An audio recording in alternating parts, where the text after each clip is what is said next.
Oh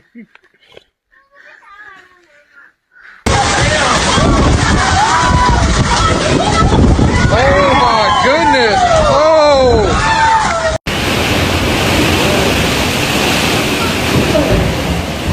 I'm pretty sure the Dairy Queen worker got my order wrong because I ordered a nice sundae and what I got was a freaking blizzard!